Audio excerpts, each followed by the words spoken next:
Okay. So you mentioned you wanted to work on some specific issues. Um, Anything you'd like to just tell me briefly about those issues before we start to work in terms of what it is and what your goals would be in working on it? Yeah. What I'm working with now is a strong feel component that has, you might call it touch, I sometimes call it secondary feel, but that tension that comes around the feel can lock into quite a dramatic degree. When it first arose, it seemed triggered by external event, but what I, as a response, an emotional response to an event, but I think it became clear that as I processed it, that it kind of worked as a magnet to draw years to who knows what other stuff up with it that matched that emotional frequency. And then for a while now, several days, I've been working with it. I let go of there having to be any talk image component. And it's just a huge amount of feel, which I have techniques and ability to process, but it's quite a significant event. And I thought, time to call in the big guns. And I thought you could help me with this, and maybe someone could benefit from that help. Let me ask some questions so Yeah. I can make sure I understand the situation.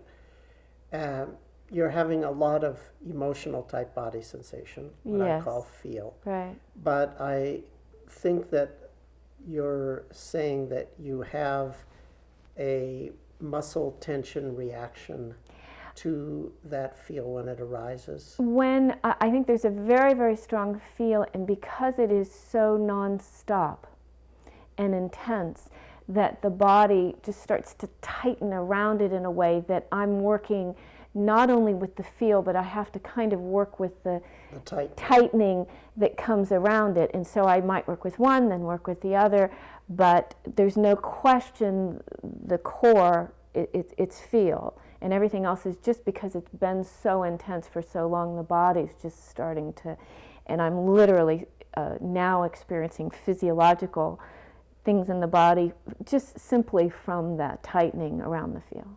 Does that make sense? Yes, and so you want to work with this sensory phenomenon, the underlying emotional sensations, or feel as we would put it in the technical vocabulary, body sensation that seems emotional.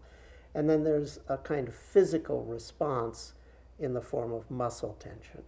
And that muscle tension, some people consider that to be a purely physical sensation. But because it's so linked with the emotions, some people consider it to be in and of itself an emotional sensation. Okay. And we can parse it either way, depending on what's natural for that person.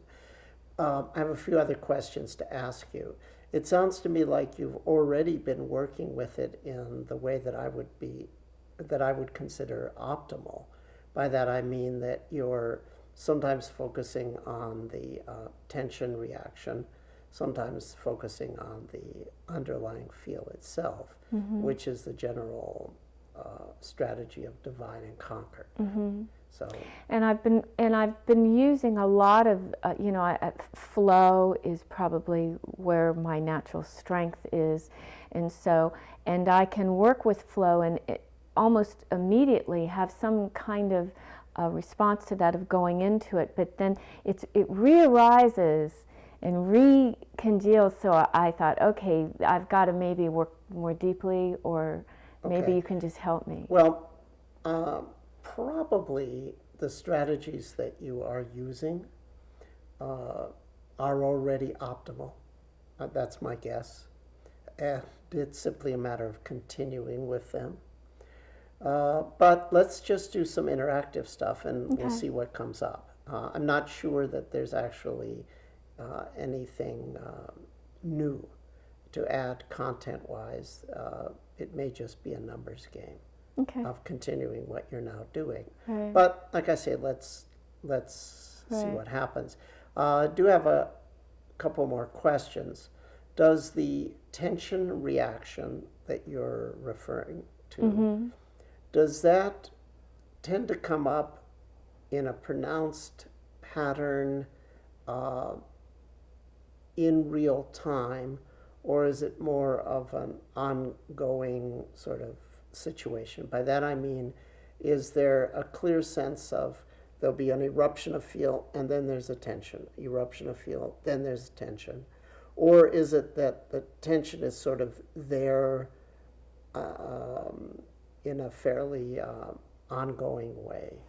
Or does it tend to fluctuate moment by moment with the fluctuations in the feel?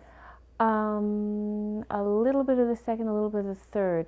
The feel is pretty continuous, pretty intense, but there is a rising and falling depending on if I'm able to give it, if I'm able to stop and go into it. Sometimes it might multiply in effect times 10 and become quite more than what you wanted to deal with, but I'm assuming that's a part of the process.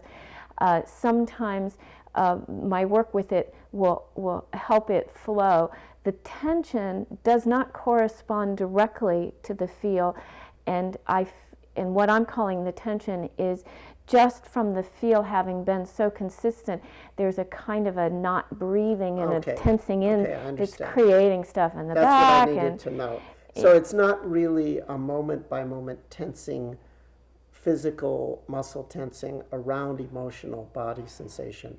It's more the result that the emotional body sensations have been ongoing for so long that you're getting this secondary sensation. Yes, and there may be a subtle other that from what I'm describing, the thing that I'm aware of is, then literally parts of my body start to hurt, and I know it's just from the body just getting tired, the body kind of getting tired from working with the feel. Okay, now let me ask some other questions.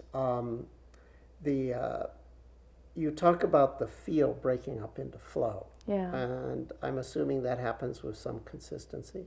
Oh, whenever I focus in on it, yes. That's. How about the tension reaction? Does it break up into flow? If I'm focusing towards that, yes. Yes, that can break up into flow as well.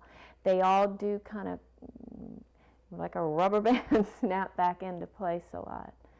It just feels like there's just been a momentum of. Okay, they break up into flow, but then they can re-solidify.